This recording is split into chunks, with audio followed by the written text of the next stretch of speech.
स्वागत स्वागत। आता सिक्युरिटीने एक देखील माणूस इथं पाठवायचा नाही, डिस्टर्ब करायचं नाही। आणि तुम्ही पण लक्षात ठेवा, एक पण माणूस इथं आला नाही पाहिजे। आपले लोकप्रिय उपमुख्यमंत्री देवेंद्रजी फडणवीस, आमचे पालकमंत्री सुरेश भाऊ काळे, विनय कोरे, सदाशिवराव खोत, उमेदवार संजय काका पाटील, सुधीर गाडगे, गोपीचंद पडळकर, राजेंद्र देशमुख, दिनकरराव पाटील, नितीन शिंदे, भगवानराव अप्पा साळुंके, इद्रिस नायकवाडी, वैभव पाटील, पद्माकर जगदाळे, जमील बागवान, राधिका हरगे, सुहास बाबर, विष्णू माने, दिग्विजय सूर्यवंशी, वीरेंद्र थोरात, उपस्थित असणारे सर्वच मान्यवर, विशेषतः महायुतीच्या सगळे पक्षाचे कार्यकर्ते, पदाधिकारी, माझ्या सांगली लोकसभा मतदारसंघातनं संजय काकाला पाठिंबा देण्याच्या करता, त्यांचा फॉर्म भरण्याच्या करता आलेले सगळे जीवाभावाचे सहकारी, पत्रकार मित्र आणि माझ्या तरुण मित्रांनो, थोडासा नाही, चांगलाच यायला वेळ लागला, त्याच्याबद्दल दिलगिरी व्यक्त करतो। सकाळी बारामती लोकसभा मतदारसंघाचा फॉर्म आम्हाला भरायचा होता, तो भरला। दुपारी आम्हाला उदयनराजे भोसलेंचा सातारचा फॉर्म भरायचा होता आणि त्याच्यानंतर सांगलीच्या परिसरामध्ये मी आलोय। प्रचंड संख्येने गेले कित्येक तास आपण इथं उपस्थित राहिलात, त्याबद्दल मी आपल्या तमाम सांगलीकरांचं मनापासून स्वागत पण करतो आणि आभार पण मानतो। मित्रांनो, कुठली निवडणूक म्हणल्यानंतर पहिल्यांदा तुम्ही एक गोष्ट लक्षात घ्या, ही काही कुठल्या गावकीची किंवा भावकीची निवडणूक नाहीये। हे देशाचा कारभार, 140 कोटी जनतेचा कारभार उद्याच्या 5 वर्षाच्या करता कोणाच्या हातामध्ये द्यायचा आहे, हा महत्वाचा निर्णय आपल्या शिवशाहू फुले आंबेडकरांच्या महाराष्ट्रातल्या 48 लोकसभा मतदारसंघात घेतला जाणार आहे आणि देशातल्या एकूण 543 लोकसभा मतदारसंघात घेतला जाणार आहे। पहिल्या टप्प्याचं मतदान उद्याच्या 19 तारखेला पण आपले उपमुख्यमंत्री नागपूरला मतदान करणार आहेत। तो पहिला टप्पा संपल्यानंतर आपण तिसऱ्या टप्प्यामध्ये, आपलं मतदान 7 तारखेला आहे। सकाळी 7 ते संध्याकाळी 6 आहे, भरपूर 11 तासाचा वेळ आहे, परंतु उन्हाची पण तीव्रता आहे। त्याच्यामुळे कार्यकर्त्यांनी अजिबात गाफील राहू नका। त्याच्यामध्ये मतदारांना बाहेर आणून त्याचा कमळाच्या चिन्हाच्या शेजारी बटन कसं ते दाबेल याकरता आपल्याला प्रयत्न करायचा आहे। तुमच्या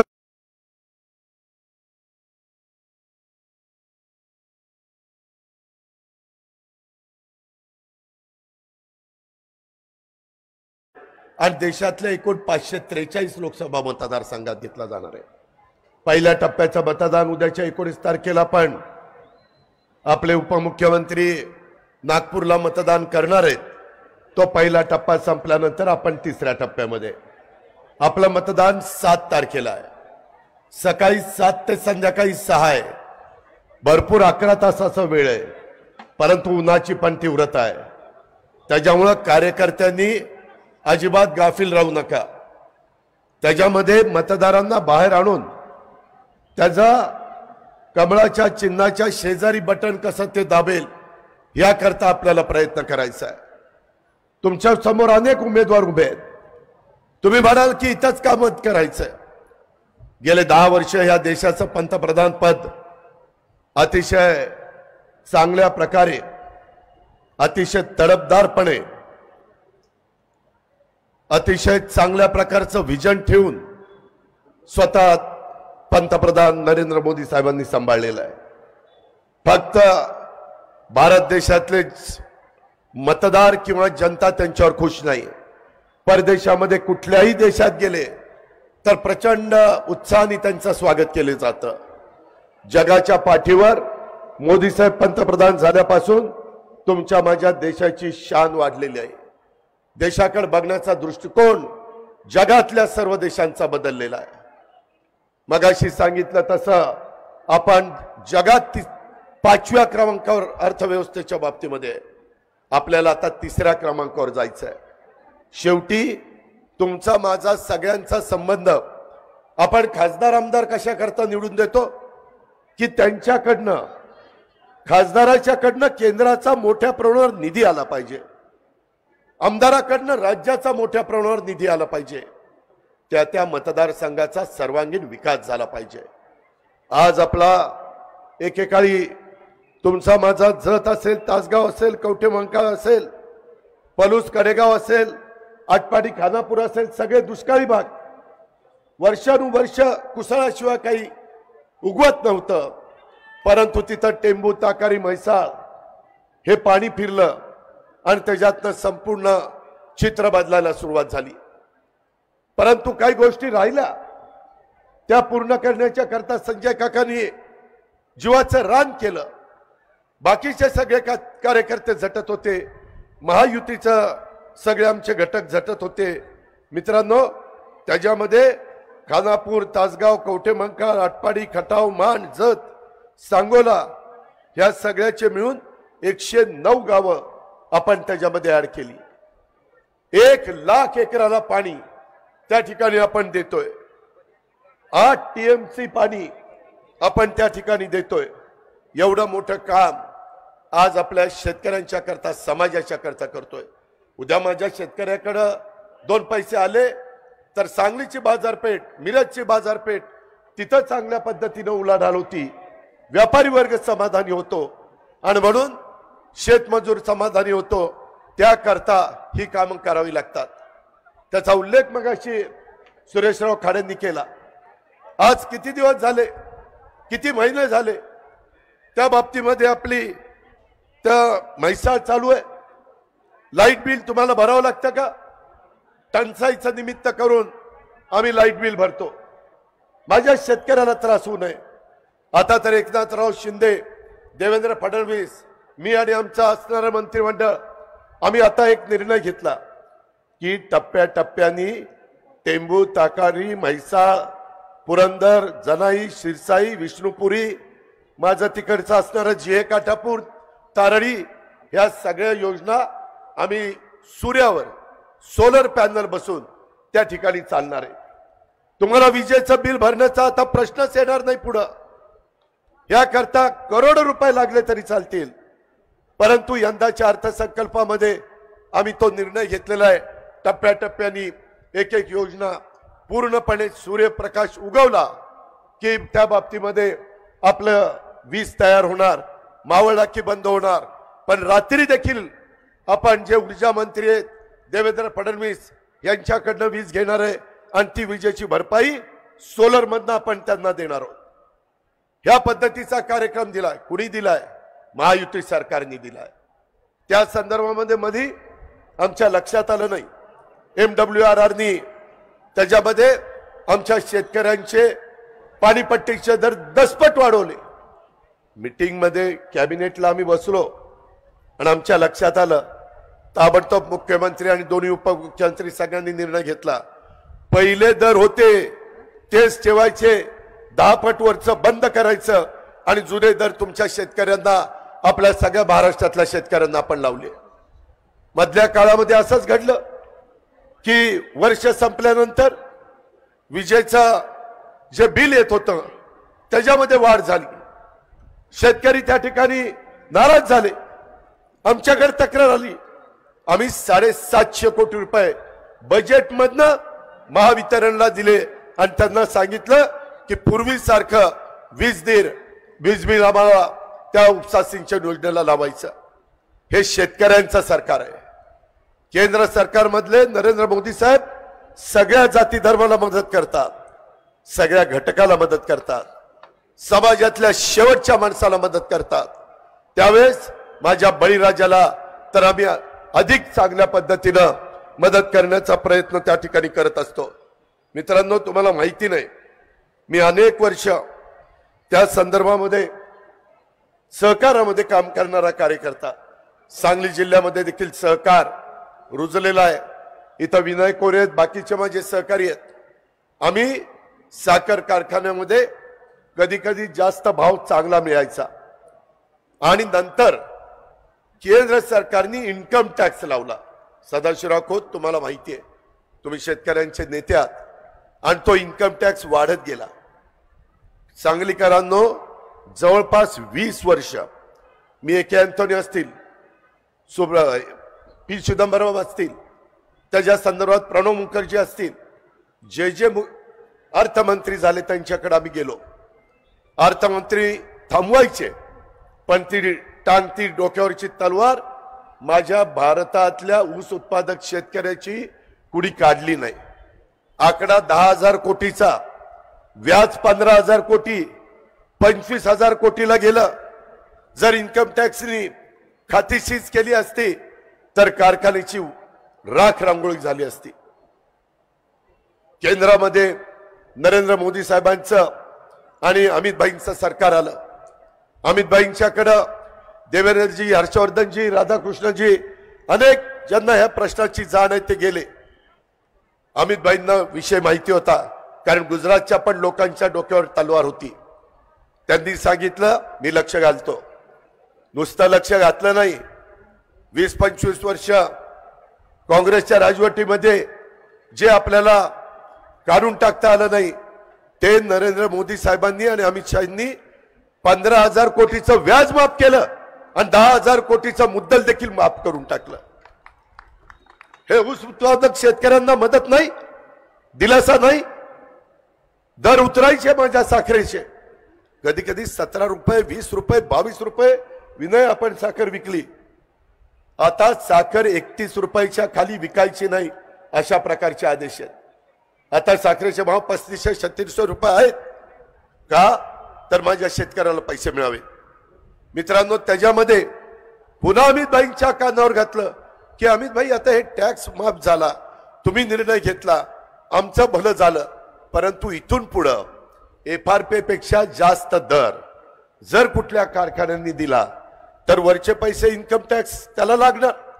माझ्या इथला बारामतीचा माळेगाव आणि सोमेश्वर कारखाना माझ्या FRP पेक्षा मी 450 रुपये टनाला जास्त दिले, आणि दुसऱ्या कारखान्यात 500 रुपये FRP पेक्षा जास्त दिले। अमित भाई म्हणले, ह्याच्यातनं मार्ग काढू। त्यांनी सांगितलं, FRP पेक्षा जास्त दर दिला आणि त्या कारखान्यांनी कर्ज न काढता असणाऱ्या शिल्लकीतनं जास्तीचा दर दिला तर साखर आयुक्तांना दाखवायचं, साखर आयुक्तांनी तपासायचं, योग्य असेल तर त्यांनी त्या ठिकाणी परवानगी द्यायची, त्याला इन्कम टॅक्स लागणार नाही। आज माझ्याच भागातला कितीतरी 100 कोटी रुपयाचा इन्कम टॅक्स हा त्या ठिकाणी वाचलेला आहे।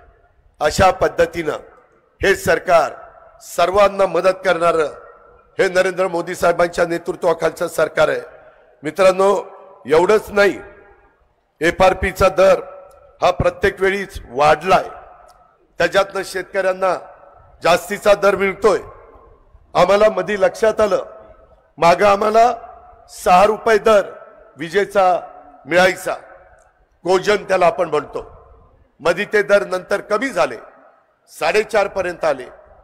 आम्ही सगळेजण, एकनाथराव शिंदे, देवेंद्रजी, आम्ही बसलो, कॅबिनेटमध्ये चर्चा केली आणि मी म्हणालो की जरा यंदा ज्यूस टू इथेनॉलचे काही प्रश्न निर्माण झाले, साखर माझ्या भारतातल्या लोकांना पुरली पाहिजे, त्याकरता काही मदत झाली पाहिजे, आणि काही 100 कोटी रुपयाचा भार राज्य सरकारने उचलला आणि 1.5 रुपये अनुदान यंदाच्या वर्षी, यंदाच्या सीझनला कोजनला द्यायचा निर्णय झाला। त्याच्यामुळं जवळपास एकेका कारखान्याला सदाशिवराव खोत 8, 9, 10, 12 कोटी रुपये जास्तीचे मिळाले। तुमचं किती कोजन जातं? नाही, किती जातं एकूण कोटी युनिट? 16 कोटी, 16.5 म्हणजे एक्सपोर्ट किती होतं?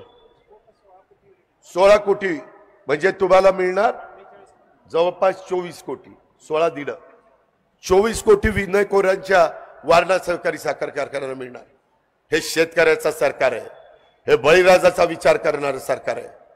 मुद्रा लोन 10 लाखापर्यंत होतं, अनेक आमच्या तरुणी कर्ज घ्यायला लागले। मोदी साहेबांच्या लक्षात आलं की ते आता 20 लाख करावं। आता सरकार तिसऱ्यांदा मोदी साहेबांचं आलं की 20 लाख रुपये मुद्रा लोन माझ्या तरुणींना वेगवेगळ्या उद्योग करण्याच्या करता मिळणार आहे। 80 कोटी जनतेला मोफत अन्नधान्य गरिबाला देण्याचा क्रांतिकारी निर्णय हा नरेंद्र मोदी साहेबांनी राबवला। उद्याच्या 5 वर्षाच्या करता तुम्ही जर महायुतीचं सरकार दिलं, एनडीएचं सरकार दिलं, तर ते 5 वर्ष तिथं तुम्हाला मोफत धान्य देण्याचा गरिबाला निर्णय त्या ठिकाणी झालेला आहे।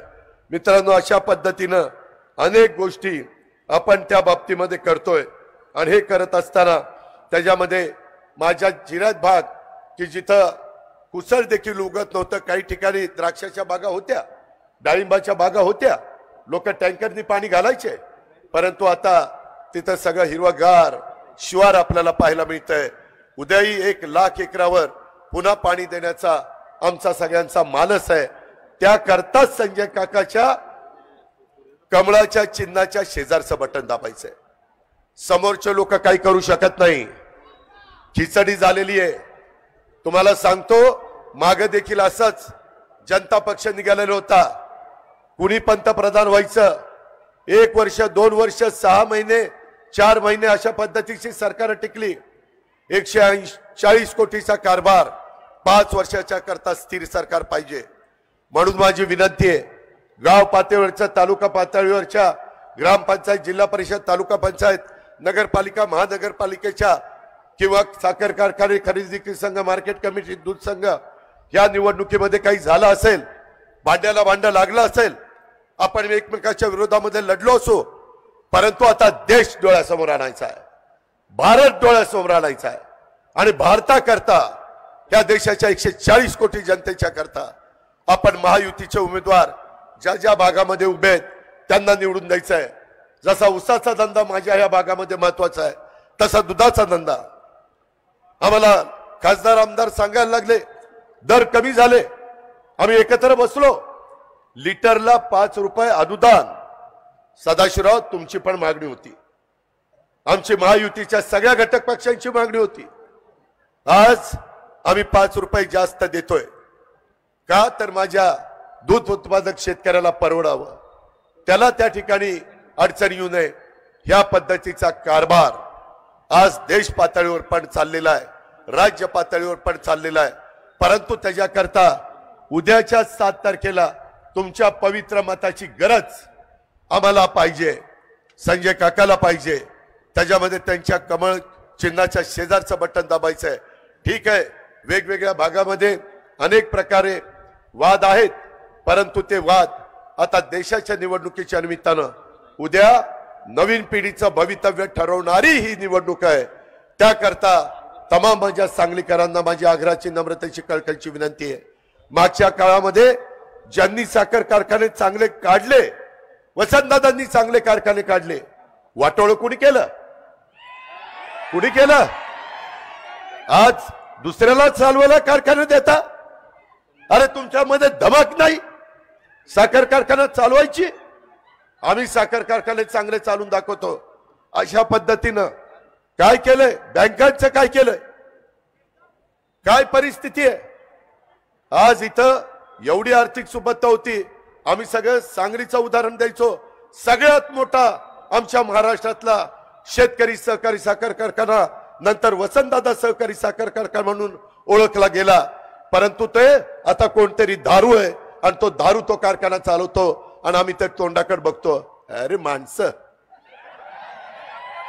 ही तुमची परिस्थिती आहे, तुम्हाला कारखाना चालवता येत नाही आणि खासदार व्हायला निघालाय? ह्याचा कुठेतरी विचार करा, नुसता आरडाओरडा करू नका।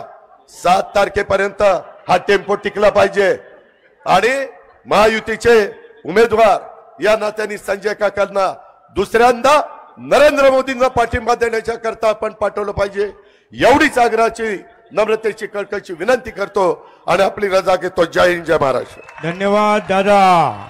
आणि यानंतर आपल्या सर्वांचे